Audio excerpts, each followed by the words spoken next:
नमस्कार मित्रों, मैं मनोज कुमार प्रभाकर अपने इस YouTube चैनल गुरु मैटिवानी पे आप सभी का हार्दिक अभिनंदन करता हूं। आप सभी का स्वागत करता हूं।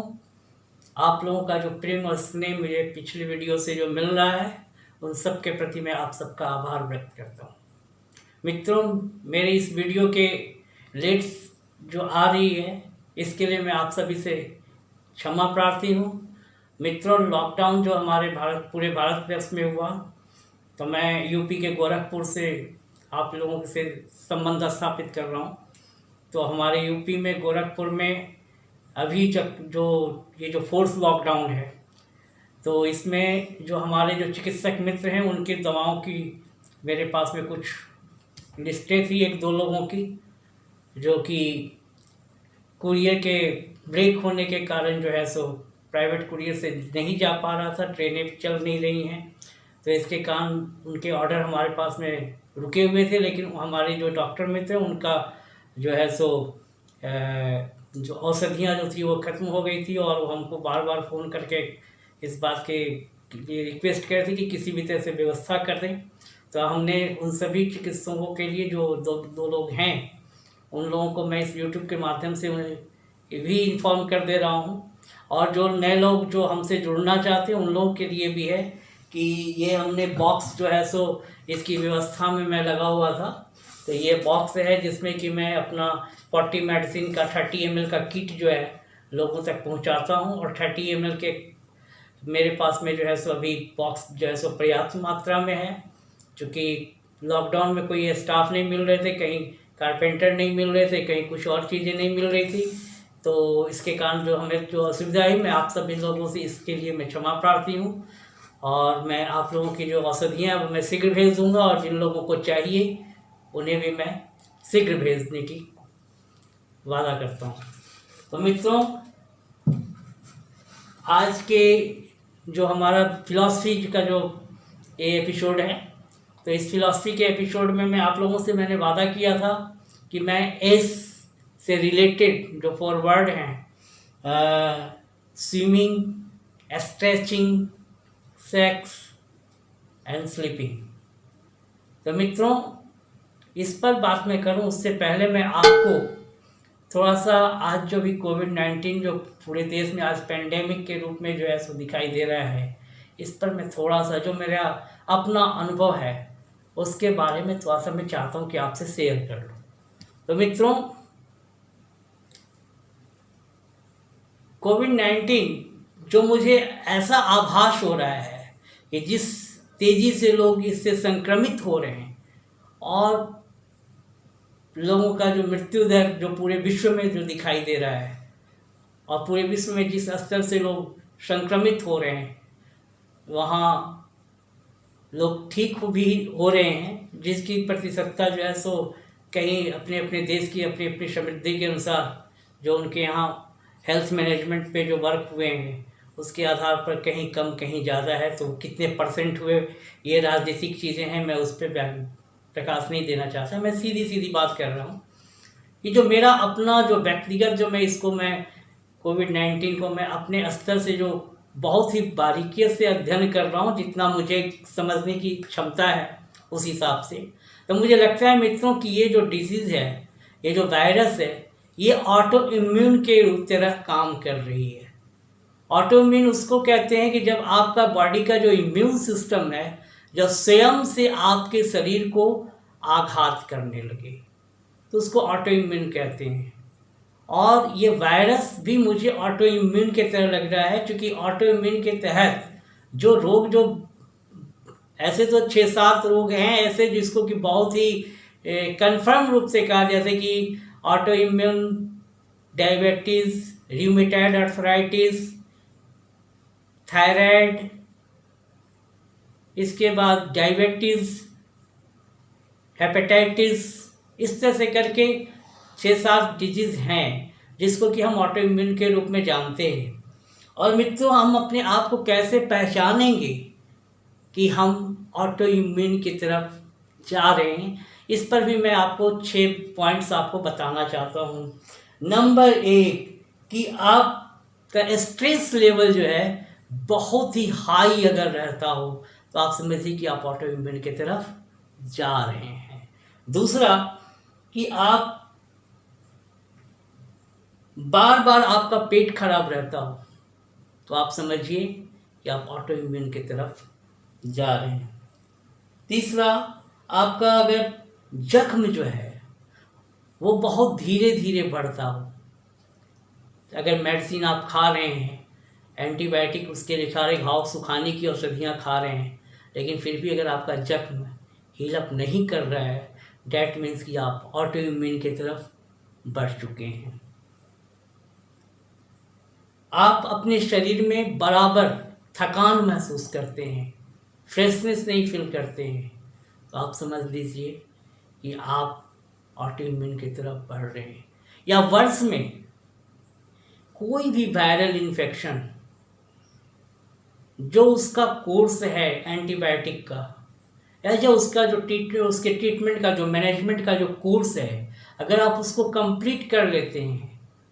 और उसके बाद वह पुनः आपको रिलैक्स होकर के उसी वर्ष में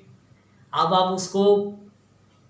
2019 और 2020 नहीं गिनिए, 2020 2021 नहीं गिनिए। अगर जैसे मान लें अभी मई का महीना है, मई के महीने में अगर आप संक्रमित हुए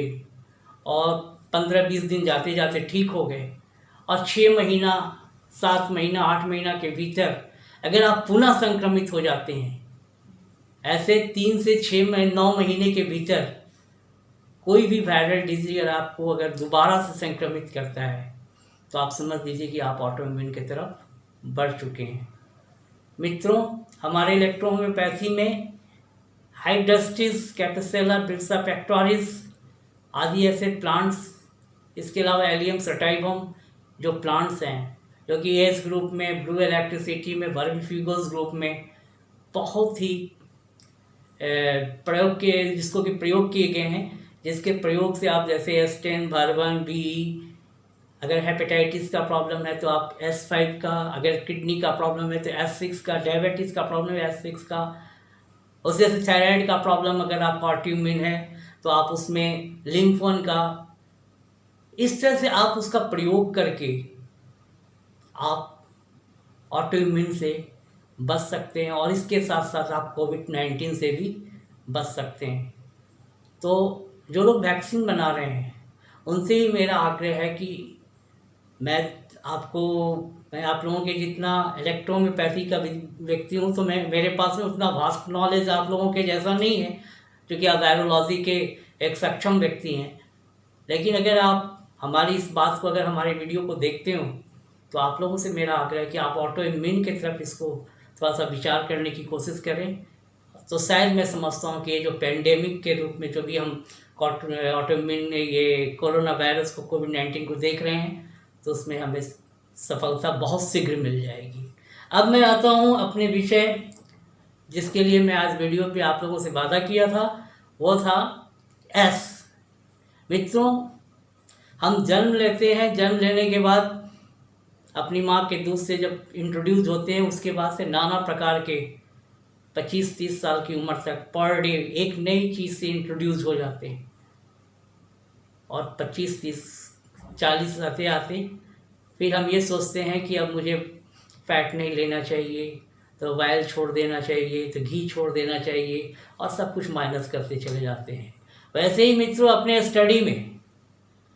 जब हम 3 या 4 साल के होते हैं और जब स्कूल में इंट्रोड्यूस होते हैं, स्कूल से, विद्यालय से, गुरुकुल से इंट्रोड्यूस होते हैं, मदरसे से इंट्रोड्यूस होते हैं,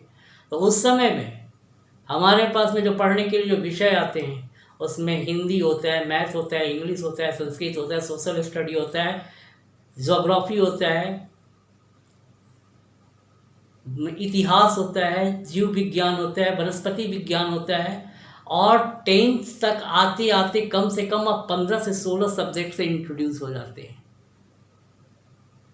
और जब आप इंटर और ग्रेजुएशन की तरफ बढ़ते हैं तो कहते हैं यहाँ पर मैं साइंस लेकर पढ़ूँगा। अब आप समझिए कि कोई साइंस लेकर पढ़ता है, कोई आर्ट्स लेकर पढ़ता है, आप मेरी बात को सुनेंगे तो आपको थोड़ा कहेंगे भाई बेजत अजीब सा पागल आदमी है, इस तरह की बात क्यों करते हैं। आप 10वीं कक्षा तक आपका मस्तिष्क इतना विकसित हो चुका है कि अब 15 विषयों को आप एक साथ ढो रहे हैं, और आप इंटर में जब जाते हैं 11th और 12th में, तो आप मात्र 3 से 5 विषय को आप अध्ययन करते हैं, चाहे साइंस या आर्ट्स या किसी फैकल्टी में जाते हैं। उसी तरह से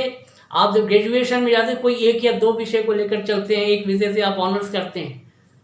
बाकी कुछ सब्सिडरी के पेपर होते हैं और 2 विषय होते हैं, तो वहाँ पर भी आप इसको सब्सट्रैक्ट कर देते हैं, क्योंकि आप विद्यार्जन से ही भाग, चूँकि आपका मस्तिष्क इतना विकसित हो चुका है कि आप 15 सब्जेक्ट जब पढ़ रहे थे तो आपको 25 सब्जेक्ट उस 15-20 साल की उम्र में आपको पढ़ना चाहिए, लेकिन आप उसको माइनस कर देते हैं। उसके बाद नून तेल लकड़ी के चक्कर में पूरा ज़िंदगी जो है सो अपनी बर्बाद कर देते हैं, जो पढ़ा और किसी काम का नहीं, किसी को कैसे पपलू अपना फिट करना उसमें हम लोग लग जाते हैं, 99 के चक्कर में पूरी ज़िंदगी तबाह कर ले। मित्रों, मैं आपको सिर्फ बस इतना कहना चाहता हूँ कि इसी तरह से एस से कहने का मतलब कि आपको स्वस्थ रहने के लिए, यानी कि साउंड एक स्ट्रांग बॉडी बनाने के लिए किन चीज़ों का जीवन में बहुत ही ज़रूरत होता है। एक, टाइमली उठना, उसके बाद शरीर, सुबह के समय में हमारा शरीर बहुत ही कोमल होता है, उस समय स्ट्रेचिंग यानी कि वर्कआउट करना, ये हमारे शरीर को फिट रखने के लिए सबसे ज़्यादा ज़रूरी है। इसको फिट रख, इस स्ट्रेचिंग से जो है वर्कआउट करने से, वार्म अप करने से आपके शरीर के सारे अंग आपके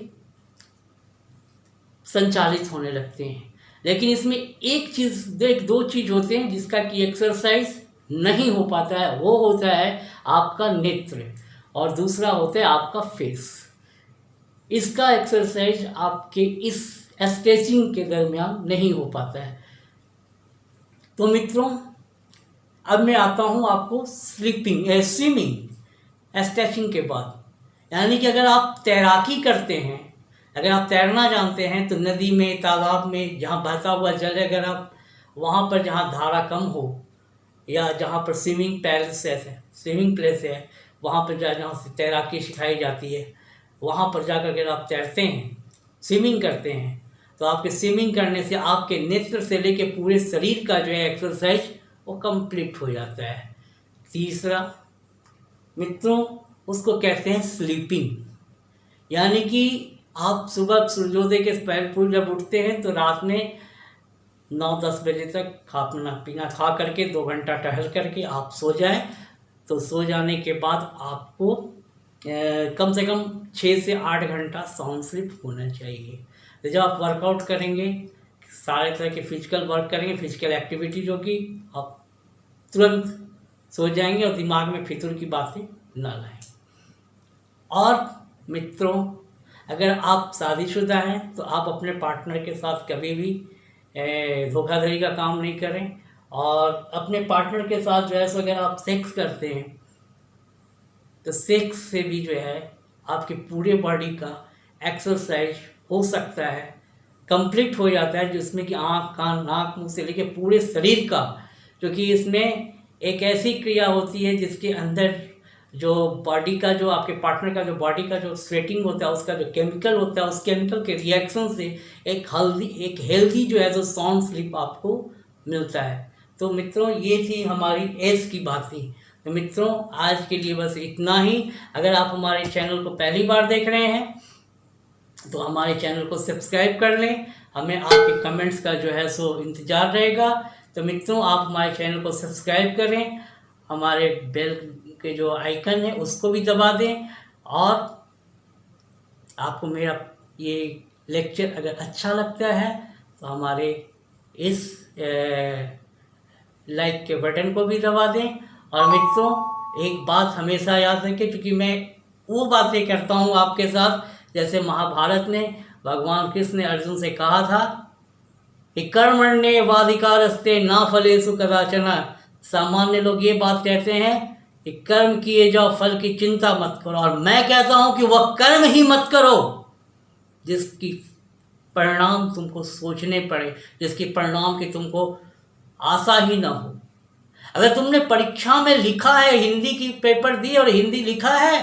तो हिंदी में नंबर अच्छे आएंगे। गणित में अगर तुमने सही बनाए, गणित में नंबर आएंगे, चिंता मत करो। क्योंकि परीक्षा तुमने अगर गणित का पेपर हिंदी लिख दिया है अंग्रेजी दे लिख दिया है तो पेपर तो आएंगे नहीं। तो तुम्हारा कम था परीक्षा देना और तुमने उल्टा पुल्टा काम किया। अब ट्रेन हमें यात्रा करनी है, जाना है दिल्ली और पकड़ लिए कलकत्ता की गाड़ी, कभी जिंदगी में कलकत्ता दिल्ली नहीं पहुंचेंगे। तो दिल्ली यात्रा करना कर्म है, लेकिन सही दिशा में कर्म करना ही महात्मा भगवान कृष्ण ने गीता में कहा है। ये नहीं कहा कि अर्जुन तुम तीर चलाओ लोग मरेंगे, तो क्या हवा में तीर चला दो तो लोग भीष्म पितामह से लेके दुर्योधन कोई नहीं मरता। तो निशाना साधो और तीर चलाओ, इन्होंने दो बातें कही हैं। भगवान कृष्ण ने कभी नहीं कहा कि कर्म किए जाओ और फल की चिंता मत करो। कर्म सही करो, वैसा कर्म को जिसमें फल तुम्हारा संकित नहीं हो। तो मित्रों नमस्कार, जय हिंद, जय भारत।